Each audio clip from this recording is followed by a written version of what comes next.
Okay, Madam Clerk, please call the roll of the Public Safety Committee. It is committee hearing. It is roughly 6:12 on June the 29th. Alderwoman Davis. Alderwoman Howard. Vice Chair Tyus. Alderwoman Spencer. Alderwoman Boyd. Alderman Bosley. Here. Alderman Oldenburg. Here. Alderman Orion. Here. Alderwoman Clark Hubbard. Here. Alderman Page. Present. Chairman Vaccaro. Present. 6 present, you have quorum. And I was just taking a look. Okay, so Alderwoman Shemaine Clark Hubbard, do you want to go ahead and talk about your board bill? What is that? Board bill number 46, right? 47. I'm sorry, what's that? 47. 47, I'm sorry. 47 committee substitute. You want to introduce your substitute? Thank you, Mr. Chairman, members of the committee. I would like to introduce Board Bill 47 and committee sub. This should be in everyone's drive, into the drive prior to the meeting. Okay, so we should take a vote on the committee sub being introduced. Okay, I make the motion to introduce Board Bill 47 committee sub. And I'll second that motion. Madam Clerk, please call the roll. Alderwoman Davis. Alderwoman Howard. Alderwoman Tyus. Alderwoman Spencer. Alderwoman Boyd. Alderman Bosley. Aye. Alderman Oldenburg. Aye. Alderman Orion. Aye. Alderwoman Clark Hubbard. Alderman Page. Aye. Chairman Vaccaro. Aye. Aye votes. Okay, Alderwoman, you're recognized there. Let us know what the changes in the, in the committee sub, what changes were made. Well, thank you, Chairman Vaccaro. There were some immediate and intentional changes that came in the committee sub as a result of the discussion that came last week, that we had last week in the Public Safety Committee. So I just want to start out by thanking everyone for taking the time out, thanking everyone for this good faith effort to work collectively on this very important legislation. Just want to take a second to dispel some of the things that I've been hearing in the community, because again, a lot of people are chimed in on this. I started last week by saying I wish we were in a world where we didn't even need this, right? And this is legislation that we're working hard on that we pray we never need because it's reactive. But the reality is we need it. It's necessary. There are boundaries that have to be laid. Last week in our hearing, I don't know if it was missed, but one of the speakers said, and I quote, they don't condemn excessive force when it's not appropriate. That statement right there shows that this kind of legislation is necessary. I was speaking with different people in different branches and stakeholders in this work. The term uncivil treatment was used. So while we say excessive force, they have a term uncivil treatment. All of these things happen, right? They happen. Unfortunately, they happen. They've happened over the years. They've happened before we started this work. That's why we're picking up the baton and continuing this work. And that's why these kind of things are necessary. So with that, I can answer questions. I want to thank our Director of Public Safety, Daniel Eisen, for taking the time to be on here this evening. That we are here to listen. We want to move this legislation forward, but we want to be intentional and collective in this, right? Because the reality is none of the things we want to accomplish in this work will happen without communication. Transparency doesn't happen without communication. Trust doesn't happen without communication. So fighting for communication is one of the biggest keys in this legislation, I feel like, and that's why we have been we're on our second hearing for this. I wish we could get it moving, but we want to make sure again that all voices are heard and that everybody feels included in civilian oversight.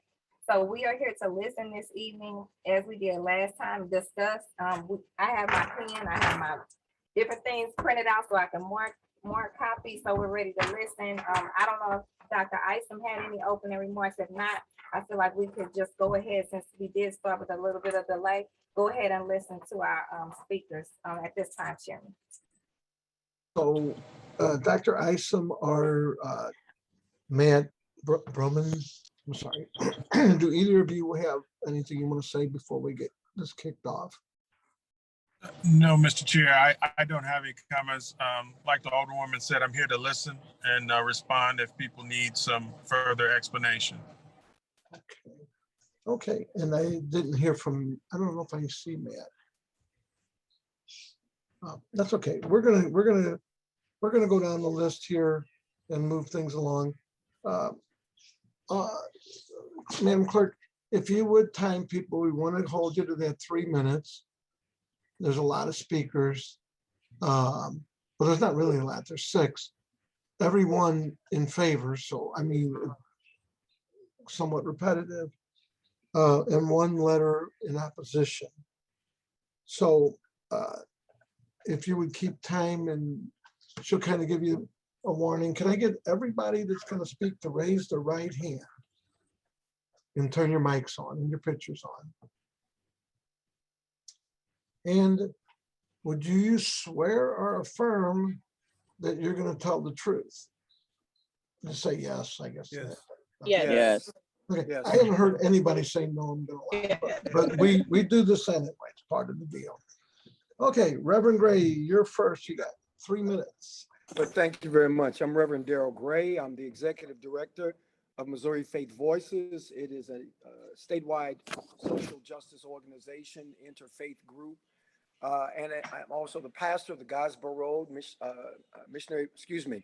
Greater Fairfax Missionary Baptist Church, which is in the 3rd Ward. And I reside at 4358 Enright, which is in the 18th Ward.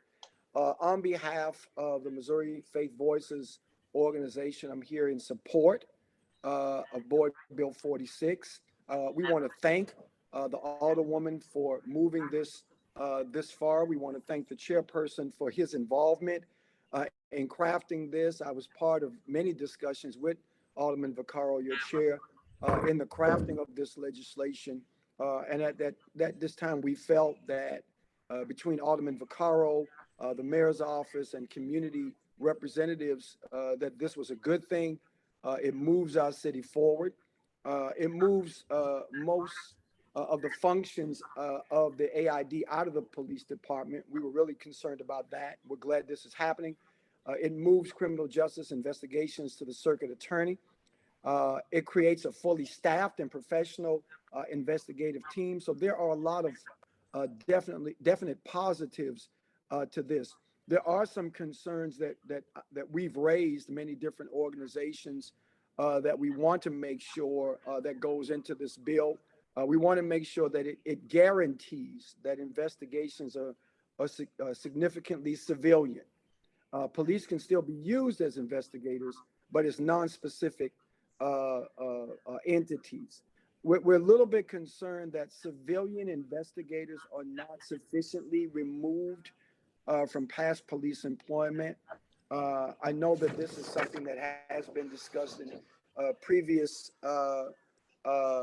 hearing.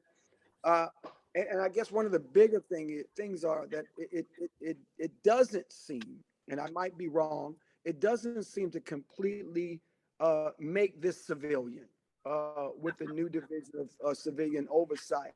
1 minute left. It's still under public safety. It's still under public safety director instead of being an independent department. And it does not require, although it is implied, that the circuit attorney will be in charge of the scene of police shootings. We want to make sure that that is clear, Mr. Chairman, that the circuit attorney is in charge of the scene. And it doesn't allow for the city attorney to ask for delays and professional standards. We see that as somewhat problematic. All in all, we think it's an extremely good bill. We know it's going to help in police accountability. It's going to help in bringing back public trust. And for those reasons, Missouri Faith Voices supports this, and we applaud the Public Safety Committee. We applaud the mayor's office. We applaud Alderwoman Clark Hubbard for moving this forward. Thank you very much. Thank you. I'm gonna go down this a couple and then we're gonna go to the letter. So Khatib Wahid, and I'm probably messing that up, but are you with us? Yes, I am. Yes, sir. And I probably messed your name up. If you want to give us the right pronunciation, that's, No, you did fine. did I? Good. Yes, Uh, you did fine. You don't have to tell us your address, just if you're a city resident and if you represent yourself or an organization. Yes, I'm actually representing the Office of the Circuit Attorney on behalf of Circuit Attorney Kimberly Gardner. Okay. So I hope that I have a couple of extra minutes to make my comments. Madam Chair and Co-Chair, am I confined to the 3 minutes like everybody else? And if so, I mean, I'll give you a little extra time. Okay. The issue is that we want to make sure everybody has a chance to speak. absolutely. We don't want to Absolutely. lose a quorum, you know, because some people have other meetings to go to. If we lose a quorum, we learned earlier that we can't vote on stuff, so. Sure. So let me greet everyone with the words of peace, and to say that that greeting of peace is a welcome and a prayer, if you will, that everyone is safe and healthy and managing the difficulties of public life and personal life. We want to thank the mayor, our Mayor Tashara Jones, and key members of her administrative staff, including Public Safety Director Dan Isom, along with members of the Board of Aldermen and Alderwomen, the sponsor of this Board Bill 47, Shamim Hubbard, Clark Hubbard, as well as a number of residents, victims of police excessive force, public organizations, activists, and other residents who've come together to draft what we think is a pretty strong bill.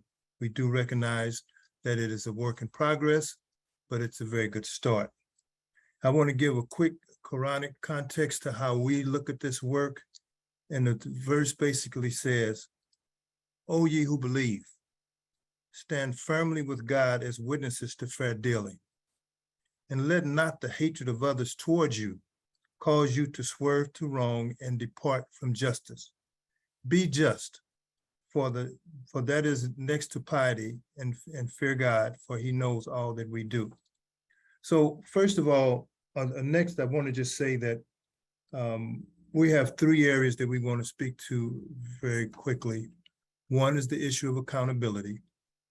The second is public trust, or building public trust. And then the third one is the need to dispel this negative narrative about our office being overzealous in the pursuit of holding police officers accountable. With regards to the accountability piece, we appreciate that this bill recognizes the authority and of our office to hold police officers criminally liable and accountable, but also creates a structure for us to do that. And we see this as a very good start in making that happen. But the exercise of that authority does not mean that our office is anti-police. We are not, and I repeat, we are not anti-police. We are pro-public safety and justice. And so we clearly recognize the need for law enforcement officers to protect this democracy that we have here in this United States. But whenever our criminal justice system fails to indict and prosecute violent offenders, civilian offenders, and law enforcement officers, then the public's trust in our criminal justice system becomes more eroded, and the ability to establish and sustain public safety becomes extremely compromised. So the creation of this public integrity unit, which is built into this bill, gives our city the capacity to increase public safety, reduce harm, restore and or establish the public's trust to uphold the law by holding every citizen and resident, including law enforcement officers, accountable whenever there's a real or perceived threat. Pardon me? That was 3 minutes. The chair. We're gonna give him a couple more to finish up. Because he's actually, he shouldn't have been on the speaker list. He should have been on the Alderwoman's expert testimony list, I would have guessed. Thank But you. we're going to give a couple more minutes there. Sure, thank then we'll move on. The second thing is about restoring or establishing the public trust in law enforcement officers. Some of the data that we're aware of raises the concern about this. And we know that since the death of Trayvon Martin and Mike Brown and Eric Gardner and George Floyd and Breonna Taylor, that the public scrutiny with regards to how police operate in certain communities has increased. Locally, according to St. Louis Metropolitan Police data, there were 79 officer-involved shootings between 2014 and 2022. Nationally, according to the Washington Post, police shot and killed at least 1,055 people nationwide, the most since the newspaper began tracking these shootings, and that is more than the 1,000 that occurred in 2020. We know that Black people account for 13% of the population, but 27% of those who are fatally shot and killed by the police. That means that Black people are twice as likely as whites to be shot and killed by police officers. The city of St. Louis ranks number 1 among the nation's 100 most largest cities with fatal police-involved shootings. Roughly 36 out of every 100,000 St. Louis residents are shot and killed by police officers. We do not view every police officer as being the one who would commit these often tragic acts.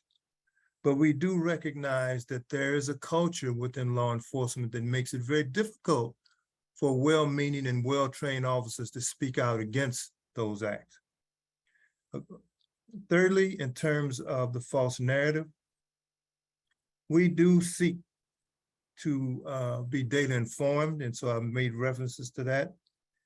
Our objective is really to dispense justice within a diametrically opposed public narrative, where one end of the spectrum fears that we will do too much in the areas of indictment and prosecution, and others fears that we will do too little.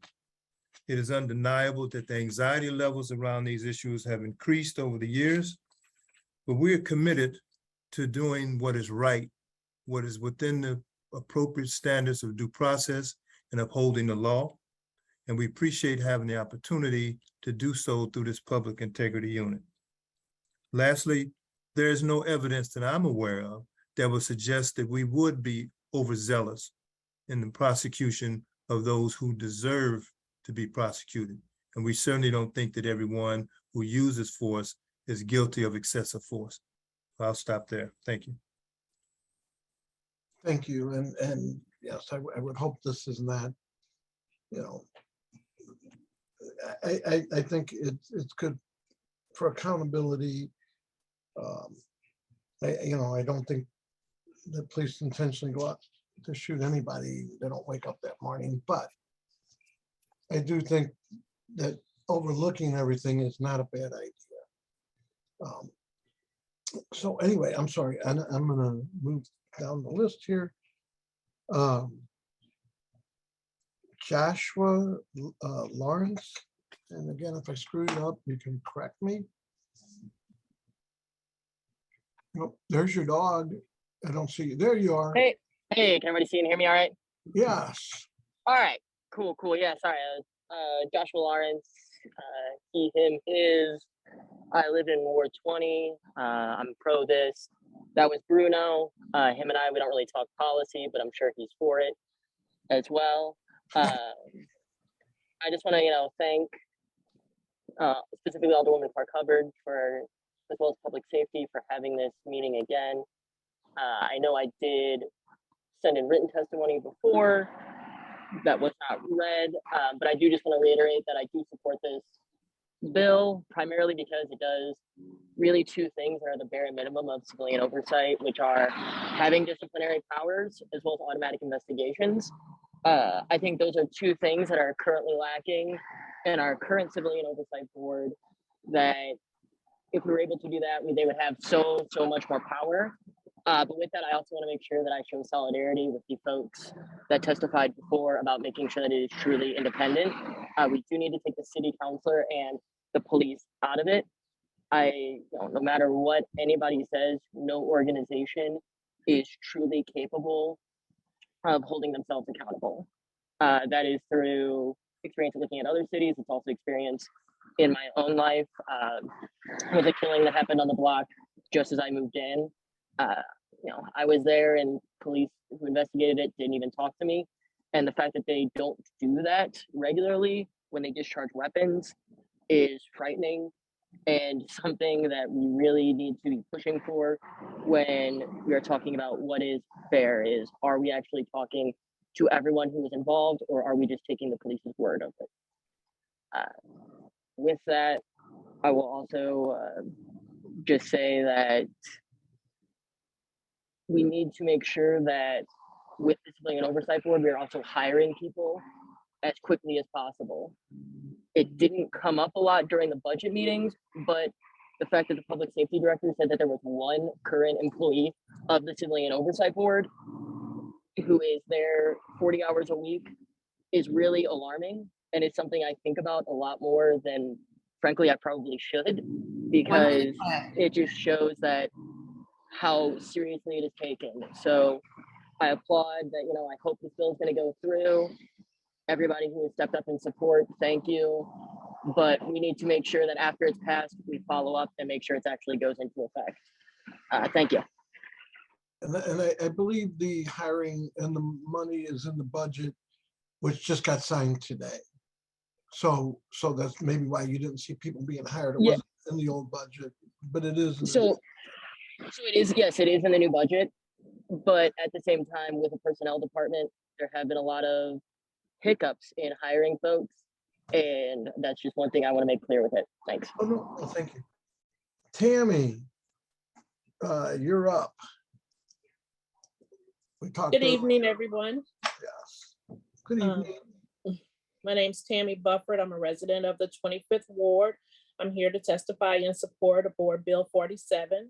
I feel like this is a very good first step in order to holding police accountable and getting more trust back into the city. I'm here because my son, Cortez Bufford, was first brutally beaten by 8 police officers back in 2014. And then he sued in a civil case and won, and then was told by the police that he would have a target on his back. Then on December 12, 2019, he was killed by Officer Lucas Roethlisberger. The officer decided to become the judge, jury, and executioner on that evening. There was an investigation done by the FIU, but there has been no resolutions, no findings, no determination. So I feel like the police cannot be trusted to investigate themselves. Evidence get trampled over. We should have a civilian oversight who goes out to these investigations and conducts the investigation so that the evidence can be preserved properly and investigations can be completed thoroughly. St. Louis has the highest rate of police killings than the top 100 cities in the US. And St. Louis is not a large city, so that's alarming. And from 2009 to 2019, the police have been involved in at least 69 deaths of different people. And then also from 2009 to 2019, at least 18 people have been killed or died in police custody in the Justice Center. Since the creation of the FIU unit, there has been 20 investigations, but again, none of them have gone to any determinations by the circuit attorney, internal affairs, or the Civilian Oversight Board. So I feel like we need to get those reviewed by civilians, and all the bad actors will get prosecuted during this time. I support this bill as it stands, but however, I do feel like there is a few changes that need to be made. Police officers should not be involved in the investigation, because otherwise then we have the FIU, which has shown that they are not committed to thoroughly investigating these cases. And then also in the reporting, we should not be redacting the officers' names. Those names should be in the report so that we can see who these continuous bad actors are. Thank you for your time. I hope that you guys approve this board bill and let's get moving and get this city back on track. Thank you. Thank you so much. Tony Taylor, you're up next.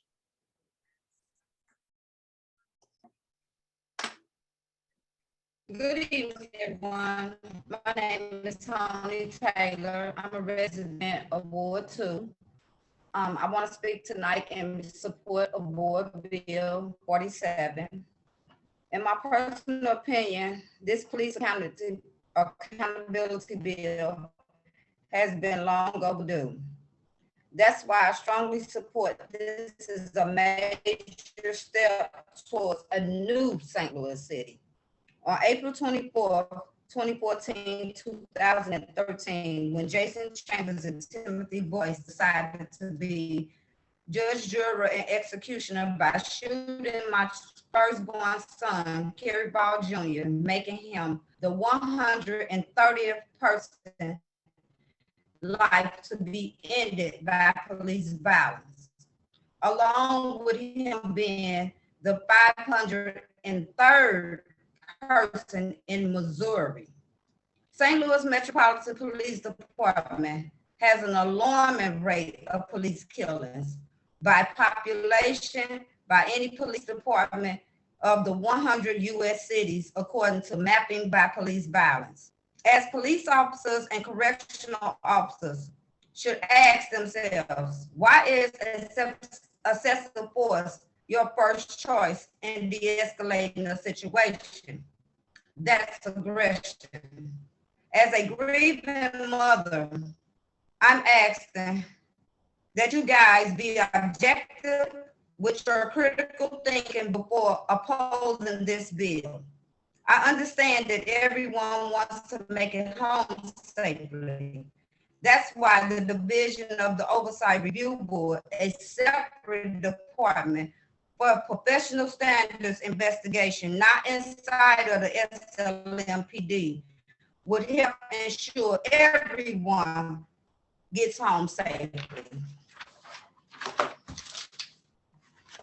Along with a bill like this, 1 minute to left. pass as a form of showing real accountability, transparency, and to create public trust in the city of St. Louis. If the SLMPD has never been held accountable for any wrongful deaths, I see no reason why everyone shouldn't support the bill. My concern is that some language do leave open room for the city council to work against the.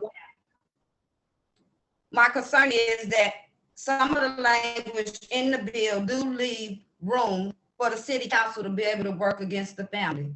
So I thank you all tonight for listening to us. I am in support of Bill Board 47. And I just want you guys to be objective when you come up with your opinion tonight and approve this bill. Thank you. Thank you. Last on the on the speakers, and we're gonna have one letter read, but Jamila Rogers. Jamila, are you with us? Jamila may not be here. I don't see her in the list on the side. So we're gonna move on from Jamila. That'll end all of our speakers. Madam Clerk, we have one letter that comes from Sergeant Mickey Owens. He's the president of the St. Louis Police Leadership Association organization. I'm sorry. He wanted to come and speak, but he sent a letter. And Madam Clerk, would you please read the letter? Alderwoman Shameen Clark Hubbard. Please accept this message as opposition to Board Bill 47. The St. Louis Police Leadership Organization represents members from the rank of police sergeant up to police commissioner. I want you to know that the members that I represent do support oversight and believe oversight in the right form provides transparency, which we strive to support every day in hopes that it will improve our relationship with the community that we serve. It is our belief that no new ordinance is needed. A civilian oversight board already exists, although it hasn't been properly funded or staffed. And the current oversight board, if the current oversight board is allocated properly and allowed to perform as it was designed, it would be effective in conducting oversight of the police division misconduct investigation conducted by the Internal Affairs Division. We have several concerns with the current writing of Board Bill 47. Number one, detachment of commissioned officers from the police division to the civilian oversight board. Who from the police division would this affect and how long would this attachment last? Number two, civilian oversight board investigators shall have limited history of employment as police officers. Don't we all want the best highly trained and experienced personnel conducting these investigations? Number three, civilian oversight investigators detached from other agencies. What other agencies? City, state, federal, or other police agency? Number four, lead investigators shall have no experience as a police officer. Number five, investigators responding to the scene of an active criminal investigation collect statements from officers. Number six, anonymous complaints conflicts with the Missouri Officer Bill of Rights. These are just a few examples of issues that are concerning to my members. We certainly understand why some of the public believes that police officers should not investigate their own. But the fact of the matter is, Internal Affairs Division of the Police Department has over the last several years undertaken a cultural change under the leadership of Chief John Hayden, Inspector of Police, now Acting Chief Michael Sack, and Internal Affairs Commander William Brown. This resulted in officers being disciplined or terminated from the police department for misconduct at a higher rate than ever before. This is no accident. Speakers that support Board Bill 47 have testified that the oversight has a rubber stamp misconduct investigation. That can't be further from the truth. The number of sustained complaints speak for themselves. It is no secret of the mistrust that the members of the St. Louis Police Department have towards the Circuit Attorney's Office, who can't even address the issues of giving victims of violent crimes their day in court. Therefore, for that office to be primarily investigator of a police officer involved incident is downright frightening. It is the St. Louis Police leadership belief that Board Bill 47 in its current form will create an avenue for lots of civil litigation concerning officers' rights and integrity of any investigation conducted by anyone who lacks extensive training and experience in the field. The biggest concern is Board Bill 47 would encourage officers to disengage from the community because the officer is having second thoughts about engaging in self-initiative contact with the citizens or visitors to the city of St. Louis. The St. Louis Police Leadership Organization is certainly willing to join in a comprehensive discussion concerning ongoing efforts of oversight involving investigation of police misconduct. Respectfully, Sergeant Mickey Owens, President, St. Louis Police Leadership Organization. Thank you. Thank you. I want to say thank you to him too, because he took the time out to speak to not just me, but some other people that are helping on this effort. So I thank him for taking the time out to send that correspondence after our conversation. I wanted to make sure that Mama Jamala is on here. I see her on the attendee list. I don't know if there's a way she can be moved to the panelists. She's the 314 number. The only 314 number that's on the attendee list, or would she need a link sent to her? No, I can move over now. Okay. All right. And Alderwoman, just curiosity.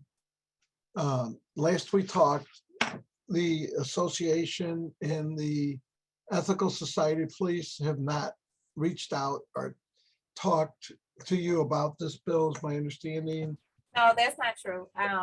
Since Okay. we talked, yes, since our last meeting, at our last meeting, we hadn't connected, but since then, both Jay Schroeder from the POA and I have talked to Sergeant Walters from ESOP.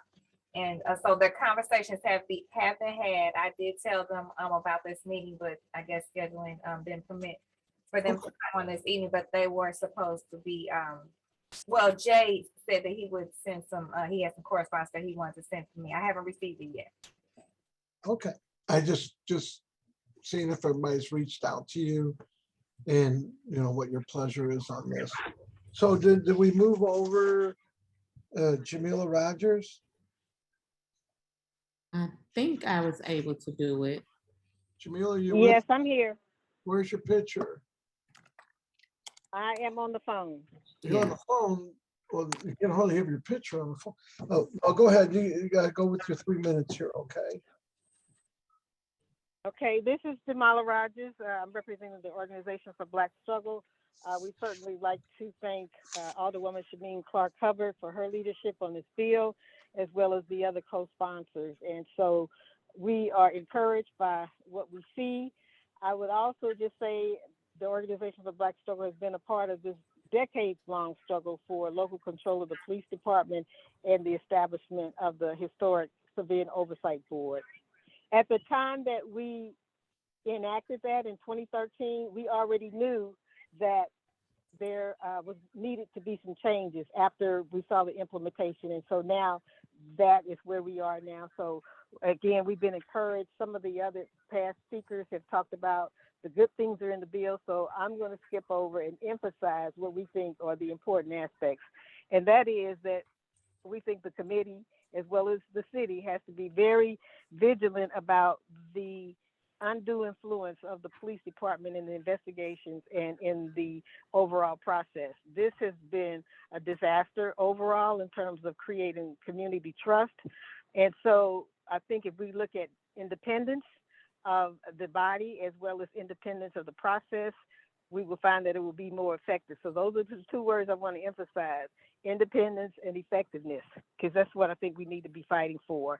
This objectivity means that the involvement of people who have less law enforcement backgrounds will not have implicit biases in the real world impact of how they perceive and the information and data that you will have to assess during these investigations. We believe that Board Bill 47 is on the right track to building on the lessons that we've already learned from the Civilian Oversight Board and the concerns of citizens to create a safe community that starts with the accountability of the public servants who carry deadly weapons. So we thank you for the opportunity tonight to voice our opinions, and we will be supportive any way we can in terms of data, information, and additional folks who experience, police misconduct or police. 1 minute left. And so we stand, as I said, ready to support the Alderwoman and her efforts around this bill. Thank you. Thank you. That ends our speakers. What we're going to do is we're going to go through the committee and see if anybody new's come in. The vice chairwoman, she's out tonight. Also, Alderwoman Davis sent something earlier saying she could not make it. Alderwoman Howard is in another meeting. I don't know, Chuck, did you join us? Alderwoman Kara Spencer. Alderwoman Pam Boyd. Okay, Alderman Bosley, any questions for the sponsor comments? I don't. I'm just looking forward to this passing. I do want to say this for the police officers that are out there and the individuals that are kind of on the flip side of the opposing side in general. We work very, very diligently as alder people and community members that live in the communities that we are alder people over to try to figure out how to bridge these gaps. It's hard. Being a police officer is hard. Being a community member is hard. Being a alderman is hard because you're dealing with people's emotions, and every single time that you're dealing with somebody else's day, or you have the jurisdiction or authority to stop someone, have a conversation with them, enforce some type of human interaction, there'll always be differences in the way people see things, perceive things. The intent of today is to keep it balanced. For those officers who go home at night and maybe go to the county or go to St. Charles and other places, you don't have your badge on when you're driving, right? And I'm sure plenty of you all have went to other states and you keep your badge with you, and you probably have had instances where officers wasn't as cool as you are. That's what this legislation is for, is to protect you when you don't have that badge on. It's to protect you as a citizen and ensure that all of us who are not just me as an alderman, same person, right? Who has some sort of an authority. We just want to make sure that there is some oversight to that. And, this is not to bash these public officials who are these police officers who we hold to a certain standard. This is not to say that they've done so bad that we got to do something about it. This is just simply saying, as a community, as the city of St. Louis in general, we're doing what we can to ensure there is some balance to the oversight that's needed, just as they ask for balance to the oversight in the Board of Aldermen and any other entity where there's power over people. So with that, we appreciate the officers that are out there every single day doing every single thing right. And we don't want you to walk outside and feel like you have to step on eggshells. We don't want you to walk outside and feel like you can't adequately do your job because this is oversight board or these things that are out here that we've talked about on these meetings here for the past few weeks are something that will prevent you, the good person, from doing a great job when you are out there protecting these communities. There are very, very good officers and there are very, very bad ones, truth. So for the officers that are out there doing a great job, we appreciate you. For those community members that are not afraid to be like, it was the red car. It was, I'm snitching. We don't give a hell who he is. I'm telling. We appreciate you all at the same time because we have to make sure that there is some sort of a balance to us all being humans. We're all humans. We're positions. And once we get 90, once we get 100, there's no 100-year-old police officers out here in the city running around locking folks up. And I don't believe there's a 100-year-old alderman either, or a 100-year-old firefighter. We all will pass these positions to somebody else one day. And when that baton does pass, all the individuals who are not in those positions, just like when I'm not an alderman, I'll be looking to ask whoever the alderman is, can you help me out with this or that, whatever it is. We are setting up the stepping stones or the pathway for the next individual who'll take these positions and do more with them that we have the ability to. So, with that, there is and will come a time where there will be different types of technologies and different uses in the police department. And this will be something that could potentially, as us sitting here today, we've already been ahead of the wave saying, hey, we got oversight over that already. So, once again, I just want to make sure that the officers out there, the people know, everybody who is watching this isn't targeted. This isn't about us saying we're on this side or that side. We are humans. And our job to legislate is to legislate for human beings, not dogs, not trucks, not cars, but for those individuals that will be driving those cars, those people who will be walking those dogs. And we all will fit that category one day in some form, shape, or fashion. So when you're not an alderman, you're a civilian. When you're not a police officer, you're a civilian. So from the civilian standpoint, and individuals who are civilians out here that just want a simple balance. That's all this is intended to do. And for those great officers out there who may in any way, form or fashion feel mentally that this is targeted because of there's a movement around the United States for reform or this or that, that's not what this is. We do have problems. We got problems in the board. We have problems with the grass being cut. We got problems with the police, we have problems with firefighters, we got issues, and that's okay.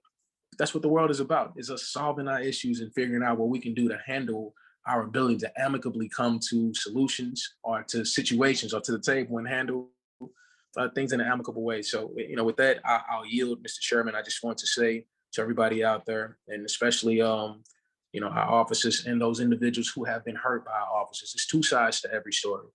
And us being smack down in the middle, we're trying to figure out where that balance lies so we can ensure the next time that these stories are told, it's a little bit more clarity and more clarity and more clarity. We ain't gonna never get it 100% right because there is no real right. There is a continued, there's a continued assertion for everybody to just evolve. And that's all we're trying to do is evolve our board, evolve our laws, and do what it is that we can do to be the best people that we can be at this time. So thank you very much, Mr. Chairman. Thank you, every member of the community. For those who may not be thinking about voting for this, folks that are opposed or against or for, once again, it's the balance. We all are human, and we're trying to figure out what is the base of our humanistic behavior when it comes down to us looking at situations where authority has to be placed or in place, and what does that authority look like, and how do we oversee the authority, whether you're an officer or an alderman or anybody else, but this is specifically about officers. So thank you all. Thank you. Alderman Tom Oldenburg. No, I have nothing, Mr. Chairman. Okay. Alderman Brett Narayan. No questions, thank you. Shamina Sure Bill. So let's go to Alderman James Page. Thank you, Mr. Chair and members of the committee. I'll be very brief. I just want to take just a moment to acknowledge the citizens, the business owners, and the police officers who came to me expressing concerns about this board bill. I will say right off the bat, this board bill, like many others, it's not perfect. It is a work in progress. It is an attempt to move us forward as a city toward accountability for all involved. That's what it is.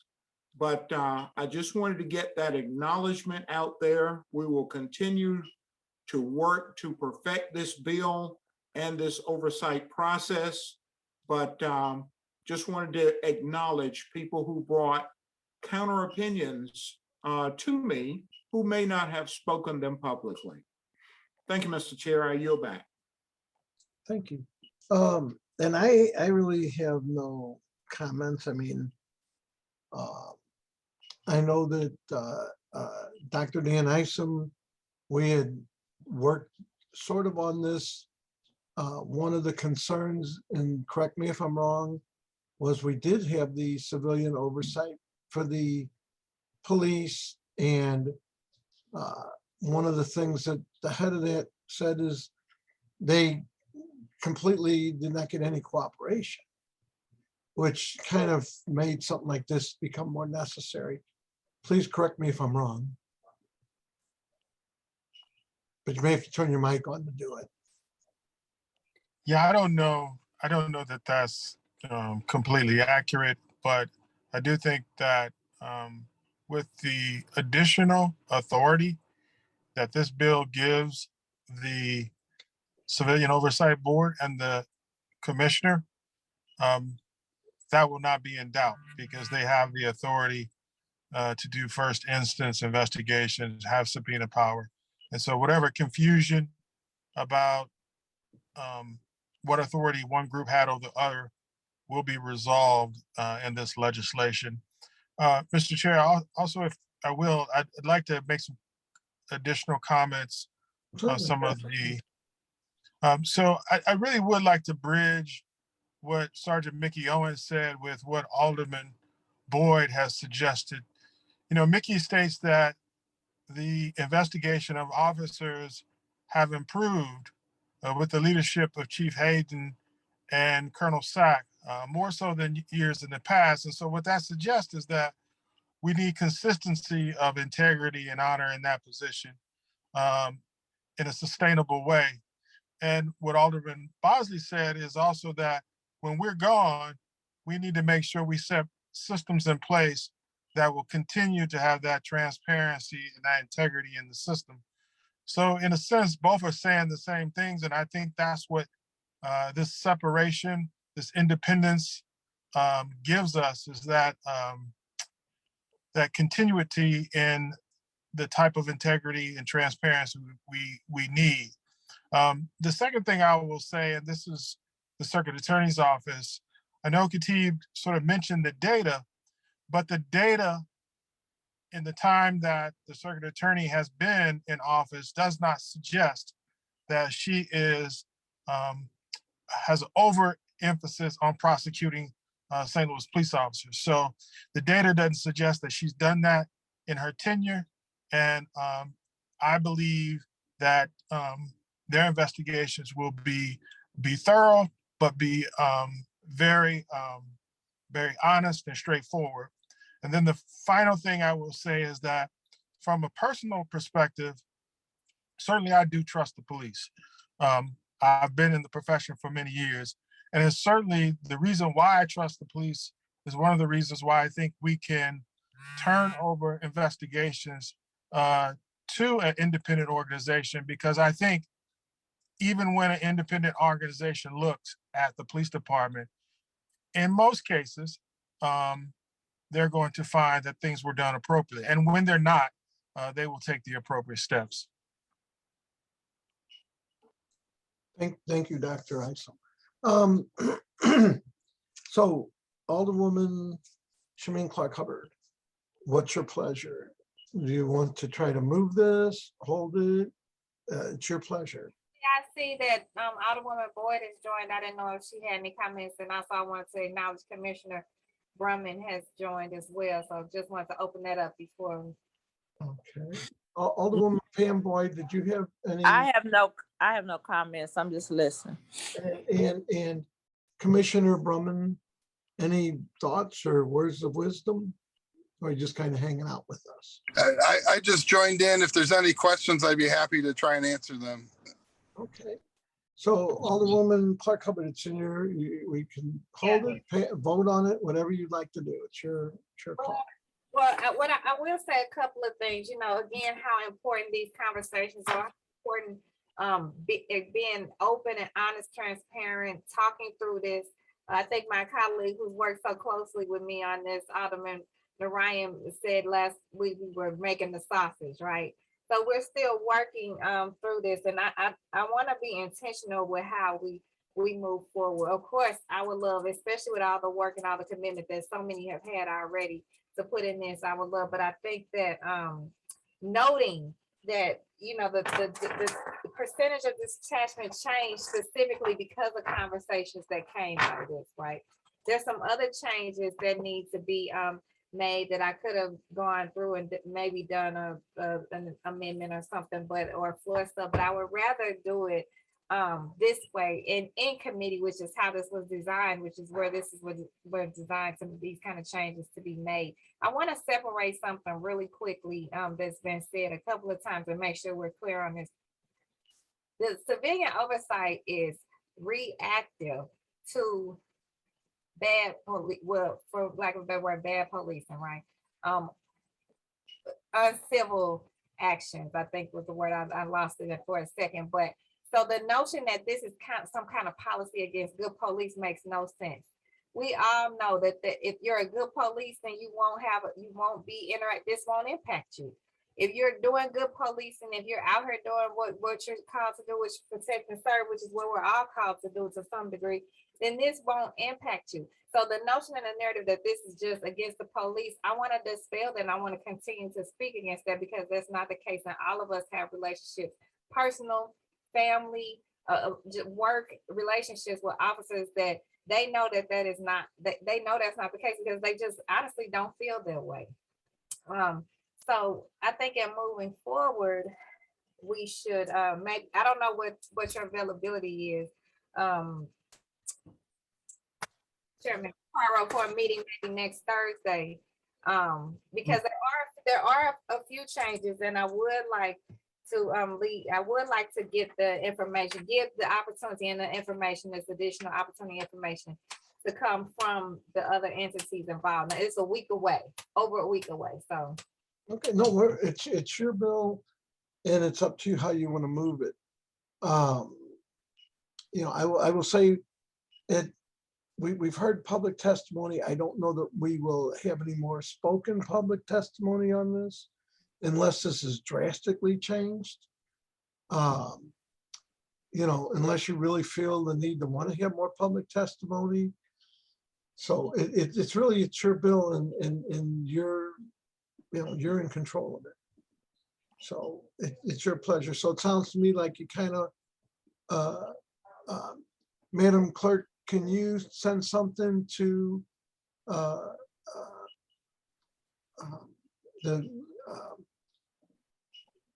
Terry? Can't think of what, but to Terry Kennedy to please schedule a meeting for next Thursday or Wednesday. Generally, we do Wednesdays for this committee. The only reason I said Thursday was because of the holiday. You know, I wanted to, if possible. No, so Sharita, if it's possible, we have a meeting next Thursday then? And we can announce that tomorrow. And I'm not the one that sets the meetings, you know, the clerk is, so. Did you get a response from them offhand? Or? No, I'm just looking at our schedule online. We have a HUD's meeting at 9 a.m. So what time are you thinking? If HUD's goes, let's do, how does 1 o'clock Thursday work for everybody? I will definitely let the clerk know. Does Alderwoman, does that work for you? It's your bill. It works for me. Okay, well then, at this point, oh wait, here, there's already a meeting scheduled next Thursday. He just put it in the chat. Let's see here, what was in the chat? There's already a meeting scheduled for next Thursday. Is he talking about a public safety meeting? It's one scheduled July 6th, public safety at 1 p.m. And that's next Thursday? That's next Wednesday. Okay. He's got it here. It says there's already one scheduled meeting scheduled next Thursday. He's got in the chat. Let me make sure.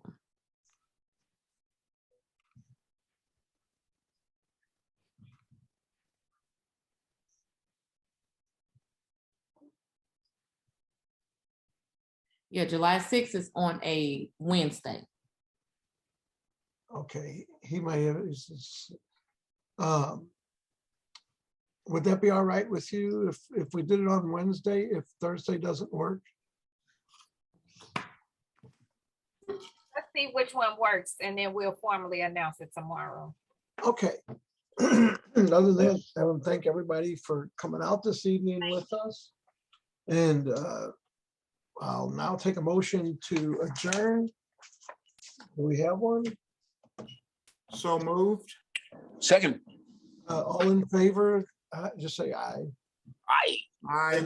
And we are adjourned until we meet again. Your happy trails to you. No, I'm getting, anyway, we'll have an announcement on when that meeting is tomorrow.